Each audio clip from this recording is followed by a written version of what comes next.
I'm Teisha with Shalom TV's news update for Tuesday, April the 23rd, 2013. Several Jewish organizations here in the U.S. are speaking out against recent inflammatory and anti-Israel statements made by United Nations Human Rights Council Special Rapporteur on the Palestinian territories, Richard Falk, regarding the Boston Marathon bombings. Falk, who is himself Jewish, has a long history of being anti-Israel, and this past Sunday he wrote an article in the Foreign Policy Journal where he said that the bombings in Boston last week should have been expected, given U.S. policies around the world, specifically in the Middle East, and criticized America's friendship with Israel. Falk said as long as Tel Aviv has the compliant ear of the American political establishment, those who wish for peace and justice in the world should not rest easy.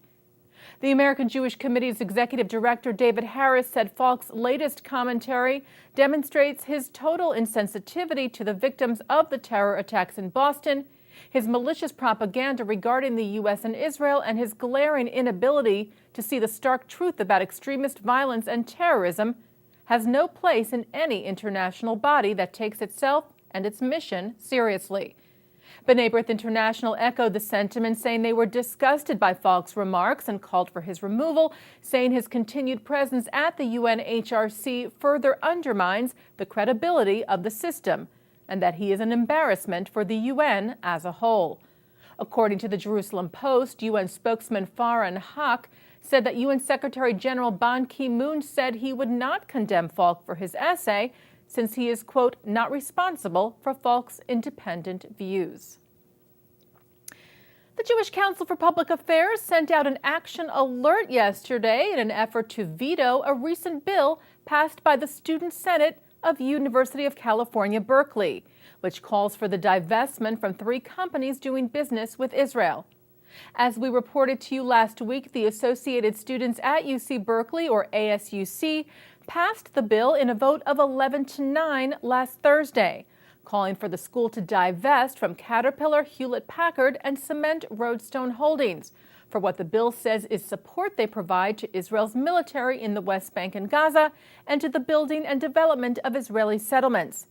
The JCPA sent out an action alert yesterday asking people to email ASUC President Connor Landgraf, asking him to veto the bill, which they call alienating and hateful.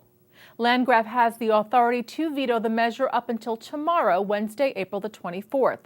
The bill is just the latest effort by the BDS, or Boycott, Divestment, and Sanctions Movement, whose aim it is to delegitimize the State of Israel.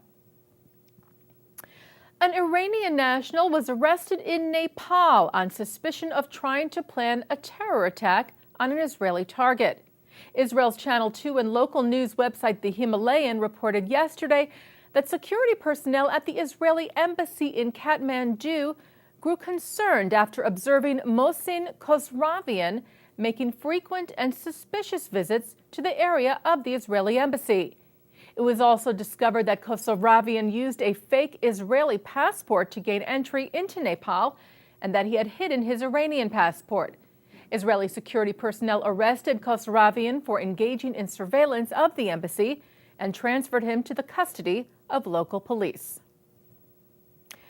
Israeli Police Commissioner Yochanan Danino led a senior delegation of Israel police commanders on a visit to the Anti-Defamation League's national headquarters last Friday, part of an ongoing effort of cooperation between Israeli and American law enforcement and counterterrorism experts. The delegation met with ADL National Director Abe Foxman and various ADL experts on such issues as counterterrorism, domestic terrorism, and hate crimes. Counterterrorism, particularly in light of the recent Boston bombings, will also be one of the main topics addressed at the ADL's upcoming Centennial Summit, which begins in Washington, D.C. this Sunday. Experts at the summit will also speak on the road to immigration reform and on anti-Semitism in America. And finally today, Executive Vice President and CEO of the UJA Federation of New York, John Ruskay, announced today that he will step down from the position next year. Ruskay, who has served at the UJA Federation for more than 20 years, said he would be leaving on June the 30th of 2014.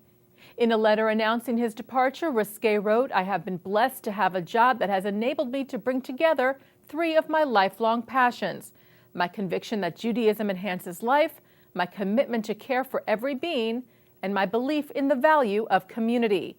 He said he was proud of all that had been accomplished at UJA Federation, including raising close to $3 billion over the past 13 years. The greater significance of which, he said, was how those funds have been used to strengthen Jewish life in New York, Israel, and throughout the world.